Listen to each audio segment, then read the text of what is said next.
Hello, this is Elliot Marx, aka Innofader. I'm going to show you today how to do something really cool, which is how to not just install the Innofader Rane 170/72 in your Rane 70, but also make it sound really good. This part is just the electronic part. We'll have a separate installation showing you how to actually get the mechanics right. So what we have here, we have a Rane fader here. This is a Rane Mag 4 fader. And we'll first disconnect the plug. Now when you disconnect, try not to pull it by the wires because the wires are very fragile. Try to get as close as you can to the connector and pull by the connector. And then here's the Innofader. For now, we're just gonna put the cap right on here.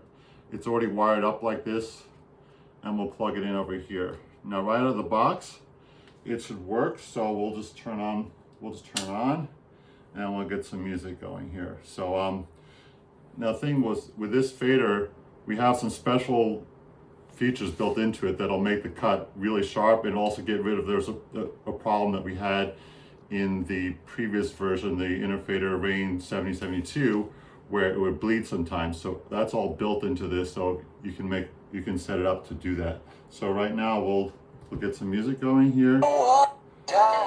And fortunately it's not bleeding now, but we've seen like sometimes when it hits the end, we've seen bleeding. So anyways, right now, we got the cut on this side. I'm just reversing it.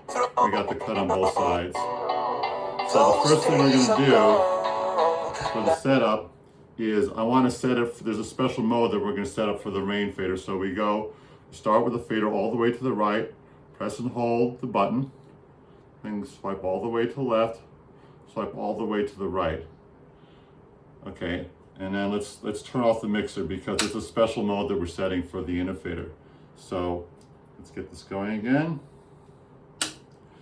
And what you notice now is that you'll hear a kind of a fuzzy sound at each of the cut points, and that's normal because what the Innofader is doing is it's setting up a stutter at the cut point, and that's going to make sure once you set the cut threshold above that, that'll make sure that the fader shuts off. So anyways, I'm just gonna show that right now. You hear it goes from on, then to stutter, then off, on, stutter, off. And it's doing that on both sides.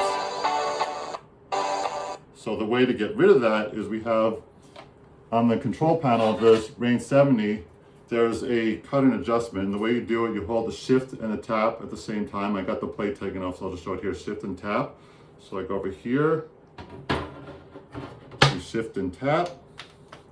So I got settings, and I'll use a joystick for this. I'll go to cut and adjust. I use a joystick to select it, and I'll go to the crossfade up left. I want to move that, set that to 2. And then I'll do crossfader right, and I'll set that to 2. And when I'm done, I'll just go back on the menu. So let's try that again. And you'll hear that fuzz is gonna turn off. So let's try it now. Okay, you see now, we don't have any fuzz. But now you'll see, the other thing you'll see that the light, this LED is a cut point indicator. And it's not matching where the sound's cutting in.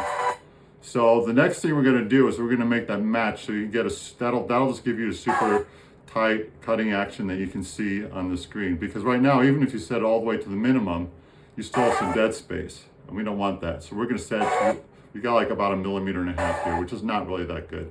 So let's set that up. The way we're gonna do it, let's press and hold the button for 5 seconds. So 1, 2, 3, 4, 5. And then you see it starts to flash and let go. So what we wanna do now, we'll turn the dials all the way to the inside, and then I want to adjust it just to the point where the light matches the sound. Right now it's not quite there, so let's see what happens here. See, now if you get the LED going on and off with the sound, that's perfect. Alright, and just keep trying it to make sure you got it right. Then we'll try the other side. I just hit the reverse switch on the front panel to do that. So you see here, this one's a little off. Let's try turn it. It should be about the same spot. Yeah, so that's pretty good. So once we set that up, then we press and release the calibration button. And then I'm going to move the dials back I'll move them to the minimum dead space just to see how good we are. Right now, it's kind of right at the threshold. So I'm gonna just give me a little gap here. And we got a nice tight cup gun over there. Yeah. I know this is not scratch music, this is house music, but I like to do it so you can hear the sound coming in and out pretty clearly. So we got a nice cut point on this side. And then let's see this side. You see we got super tight, like less than a millimeter, it's like half a millimeter. All right, there you go.